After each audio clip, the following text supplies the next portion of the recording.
കഴിഞ്ഞ ദിവസം അമിത്ഷാ പറഞ്ഞ ഒരു കാര്യമുണ്ടായിരുന്നു. പോളിംഗ് ശതമാനം എന്തുകൊണ്ട് കുറയുന്നു എന്ന് മാധ്യമപ്രവർത്തകർ ചോദിച്ചപ്പോൾ അദ്ദേഹം പറഞ്ഞു, പോളിംഗ് ശതമാനം കുറയുന്നതിൽ തങ്ങൾക്ക് ആശങ്കയൊന്നുമില്ല. തങ്ങളുടെ അണികൾ, തങ്ങളുടെ പ്രവർത്തകർ, തങ്ങളുടെ അനുഭാവികൾ കൃത്യമായി തന്നെ വോട്ട് രേഖപ്പെടുത്തി കൊടുക്കുന്നുണ്ട്. അതിൽ തങ്ങൾക്ക് ആശങ്കയില്ല.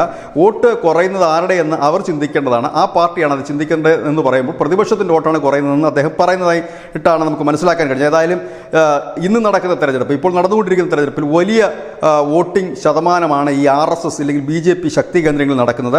ഇന്ന് 49 ഇടങ്ങളിലായിട്ടാണ് മത്സരം നടക്കുന്നത്. അതിൽ UP ആണ് ഏറ്റവും കൂടുതൽ സീറ്റുകളിലേക്കുള്ള മത്സരം നടക്കുന്നത്, 14.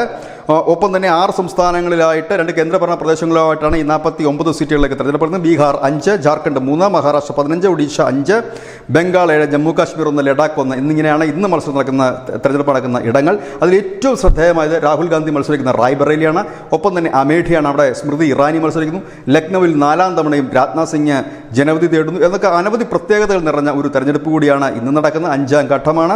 ഏതായാലും അമിത്ഷാ പറഞ്ഞതുപോലെ തന്നെ BJPയുടെ കേന്ദ്രങ്ങളിലെല്ലാം തന്നെ, അല്ലെങ്കിൽ അവർക്ക് അനുഭാവമുള്ള കേന്ദ്രങ്ങളിലെല്ലാം തന്നെ ഈ വോട്ടർമാരെ ബൂത്തിലെത്തിക്കാനായിട്ടുള്ള BJP പ്രവർത്തകരുടെ ഒരു വലിയ നീക്കം തന്നെയാണ് നടക്കുന്നതെന്നാണ് നമുക്ക് മനസ്സിലാക്കാൻ കഴിയുന്നത്. ശക്തമായ പോളിംഗ് അത്തരം കേന്ദ്രങ്ങളിൽ നടക്കുന്നുണ്ട്. അതായത് പരമാവധി അവരുടെ വോട്ടർമാരെ അല്ലെങ്കിൽ അവരുടെ അനുഭാവികളെ ബൂത്തിലെത്തിച്ച് വോട്ട് രേഖപ്പെടുത്തുക. ഇത് തന്നെയാണ് അമിത്ഷാ പറഞ്ഞത്. തങ്ങളുടെ പ്രവർത്തകരും അണികളും എല്ലാം കൃത്യമായി തന്നെ വോട്ട് ചെയ്യുന്നുണ്ട് എന്ന് തന്നെ പറഞ്ഞത്. മുൻകാലങ്ങളിൽ എല്ലാ രാഷ്ട്രീയ പാർട്ടികളും ഈ ആളുകളെ ബൂത്തിലെത്തിച്ച് വോട്ട് രേഖപ്പെടുത്തുന്നതിന് വലിയ ഉത്സാഹം കാണിച്ചെങ്കിൽ കേരളം അടക്കമുള്ള ഇടങ്ങളിൽ ഇത്തവണ അത് ഉണ്ടായില്ല എന്നുള്ളത് തന്നെയാണ് വോട്ടിംഗ് ശതമാനം കുറയുന്നതിന് ഇടയാക്കിയത്. News desk, news India Malayalam.